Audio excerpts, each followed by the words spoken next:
I hope you have had a strong start to your week. It's Tuesday, and as with every Tuesday, I have 5 global development publications handpicked for you. First is a joint publication of the AFCFTA Secretariat, UNDP, and UN Women, amplifying the voices of women across Africa on how to make the AfCFTA Protocol on Women and Youth in Trade work for development. This report was produced following consultations and online regional surveys of women in trade in preparation for the launch of negotiations on the Protocol on Women and Youth in Trade to the agreement establishing the AfCFTA. The report posits women as the engine of trade in Africa and gives women-led MSMEs in both the formal and informal sector a voice to chronicle their trade experiences, and in the process fills the knowledge gap on African women in trade and how they understand and engage with the AfCFTA. My next recommendation is titled Zero Waste to Zero Emissions, How Reducing Climate Waste is a Game Changer, and it presents various ways in which the waste sector can be integral in reducing emissions in cities, strengthening resilience, and providing substantial public health and economic benefits. It proposes a zero waste, zero emission approach aligned with good waste management practices that can reduce flooding, deter disease transmission, improve soil health, and deliver economic opportunities. The very colorful 51-page publication covers zero waste and climate mitigation, zero waste and climate adaptation, and the benefits of zero waste, and closes off with waste management case studies in Ukraine, Tanzania, Chile, Brazil, South Africa, South Korea, Indonesia, and the USA. Next is the 2022 edition of SDG Action by the Sustainable Development Solutions Network and its national and regional networks, which puts forward the case that the COVID-19 pandemic and the war in Ukraine have significantly compromised realization of the SDGs, threatening to derail development for 1.7 million of the world's most vulnerable people.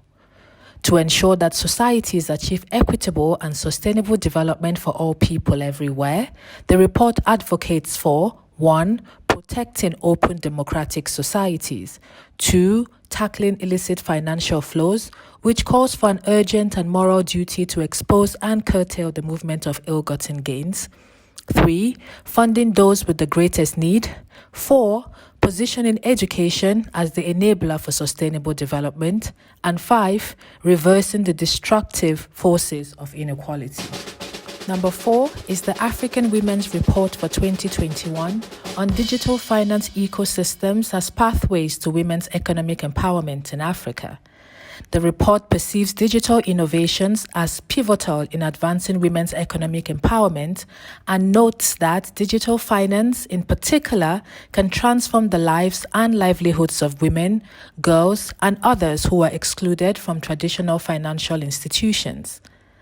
The publication provides a systematic analysis that sheds light on each component of digital finance and on how the components are linked with gender equality and women's economic empowerment, and addresses key challenges that limit the use of digital finance to promote women's economic empowerment in Africa.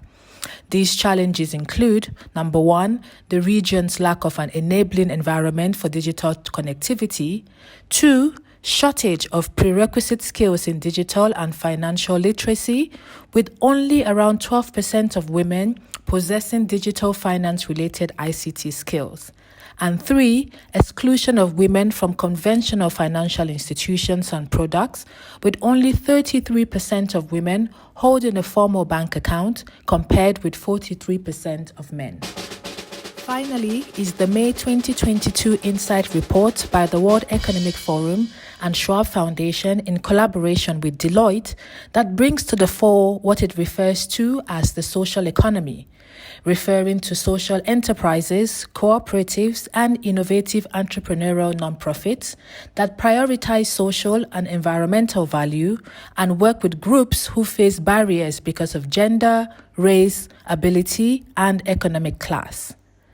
It asserts that governments are recognizing the potential of the social economy to address national and global challenges and zones in on some of the limitations preventing them from realizing their full potential.